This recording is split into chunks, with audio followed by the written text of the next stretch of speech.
Hi, this is Yolanda with Writing with Purpose, and today I just wanted to share a story time of my journey from pain to purpose. And so I have a timeline here. It took me, I couldn't find it, and I wrote this timeline over like 2 years ago, and I've been searching to look for my notebook, and it has been, when I say this weekend has been an attack of the enemy against my mind.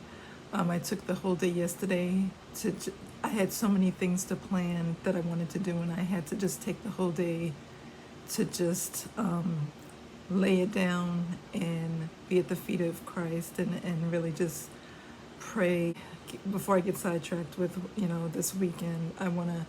I wrote down a timeline so to refresh my memory of the things that happened that led me on the journey of entrepreneurship.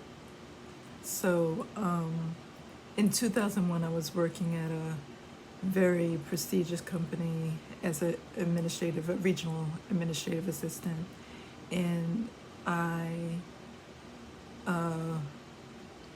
there was talks about a layoff, and my manager assured me that I would not be laid off, but I knew in my gut, in my spirit, that something was coming and it was going to be harsh. And it was right after 9/11. 9/11 hit in September 11th, 2001, and this Titanic sunk. That's how I say it, because I said when the captain went down, I was the one collecting all of the laptops, their corporate cards, their keys to their office, to their desk. I was the last one, the last man standing. And that was in 2001, November of 2001.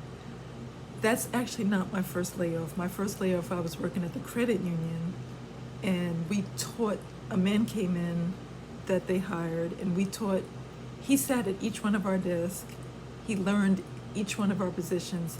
He became the vice president of the company and laid the whole department off. That was my first taste of layoff. Now, that was back in the early 90s, or the mid 90s. Yeah, the early 90s.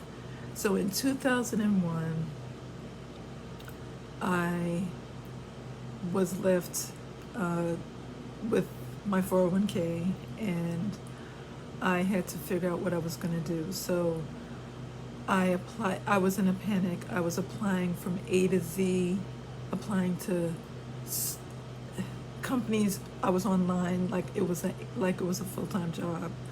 I was literally up at 8 o'clock submitting resumes until actually past 5 o'clock. It would be like 8 o'clock. I would still be submitting resumes. Nothing came out of it. I was on unemployment, and I did not land a job until 2002. That was with a mortgage slash financial company, and I was there for 2 years before I had another layoff. Now, during that time, I did go back to school while I was working, and I was going for a medical billing and coding certification. In 2004, got laid off from that position. Now, the taste of entrepreneurship came in 2001. When I had that time off, I had about 8 months that I was off before I actually landed another position. I started researching and that's when the desire of trying to find out as much as I can about entrepreneurship. Now, this was a time where nobody was even considering entrepreneurship was not in anybody's mouth. It was not spoken about. You very rarely even heard anything about entrepreneurship. Everybody was working a 9 to 5, and they were comfortable in their 9 to 5. And you also was focused on getting your education, getting a degree. So in 2004, I had another layoff. Now, I received a certification, so I was applying from A to Z, going to hospitals, going to medical facilities to land a job in medical billing and coding could not find anything. I did wind up landing a position at a prestigious hospital in Atlanta. That did not work out. And that's another thing that I want to talk about with entrepreneurship. No matter how much I tried to work in entrepreneurship, it just was not, I mean, as much as I tried to work in corporate America, it just was not a fitting position for me. I worked hard as an employee to be dedicated. It was always overlooked, always undermined, even a target of jealousy. And I, during that time, I started going back to church and serving in the church. Now, in 2007, I was baptized, and I did not realize I was working for a mortgage company at that point. I was processing mortgage loans. I did not realize, and this was a temporary job. I did not realize that there was an undercurrent of a great recession that was coming. I thought it was literally just the location that I was living in, because I noticed there was a lot of people complaining about they was getting laid off, and they was having a hard time finding jobs. So I thought it was just locally. But in 2007, everything came crashing down, and the recession hit. And that was what triggered me. I heard God's voice speak to start a blog in 2008. So at the beginning of 2008, and mind you, when I first heard about blogging was in 2003. That's when I heard about it online. It was on Writer's Digest. And I read about it in the Writer's Digest that blogging was going to become a very big technology shift. And I took heed of it, but I didn't actually start a blog until 2008, when the Lord spoke directly to me to start a blog. I didn't know anything about how to create a blog. I started just blogging on kind of like it was a diary. And day by day, week by week, month by month, year by year, it shaped and transformed itself into what it is today.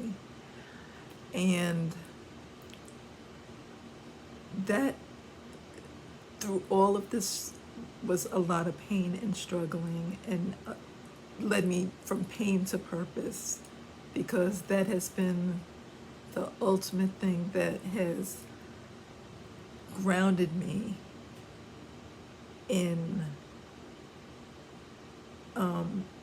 developing a ministry. And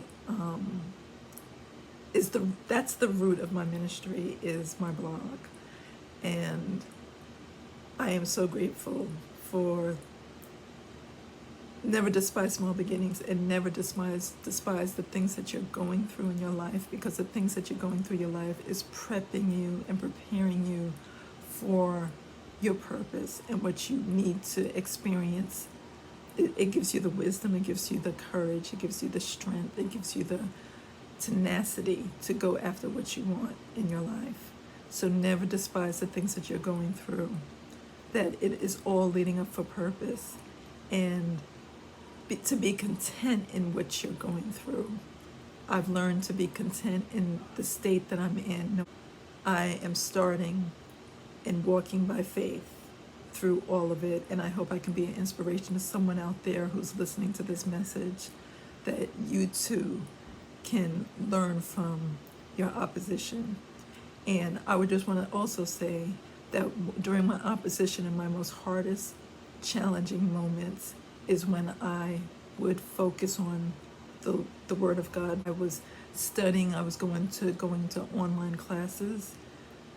There was literally times I would spend the whole day focusing on signing up and registering for conferences and self-development.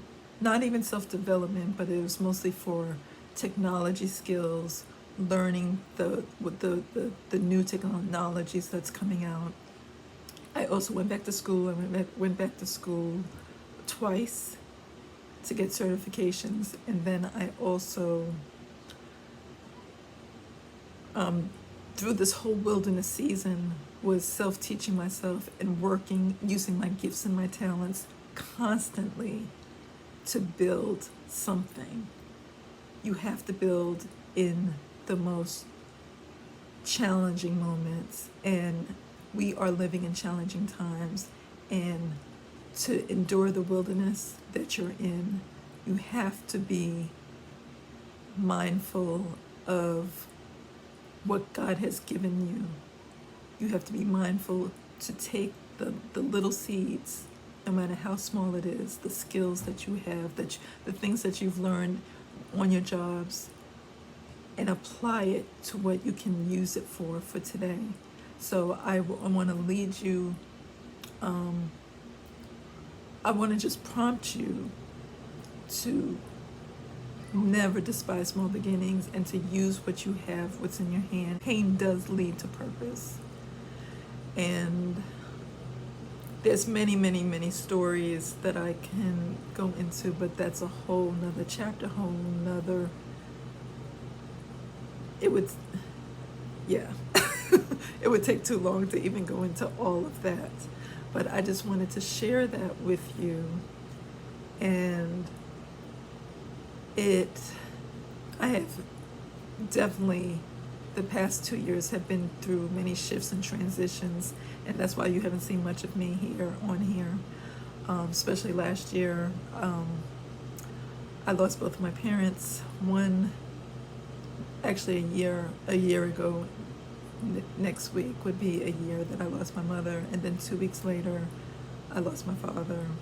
Then 3 months later, I lost my close friend, and then it's just been and then I shifted and moved to a whole nother state. So it has been one transition after another. So I am in a place now where I am trying to get leverage to be able to come back on.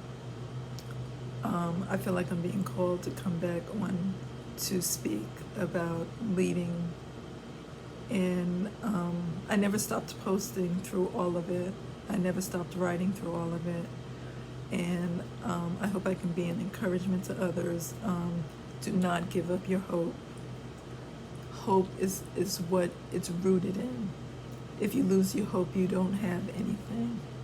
You have to trust and walk in faith with the Lord and know that He has got your back, despite what it looks like, despite the ugliness that's going in the world. He has got your back, and you are covered by His blood.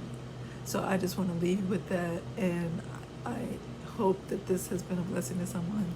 And I encourage you to keep moving with the gifts and the talents, the dreams, the visions that you have in your life. And I also have a one-on-one. So if you're interested in connecting with me to either, to unveil the purpose that you have in your life, that the Lord is speaking to you with, and you want to learn how to navigate through the terrain, the rough terrain of the wilderness, you can reach out to me on my bio and connect with me and schedule a one-on-one. I will send you a questionnaire, and that will give me more information, so when we do meet, we don't waste any time, and we can actually discuss in detail and set up one-on-ones so we can navigate to entrepreneurship together. So the link is in the bio, and thank you for sharing your time with me today, and God bless.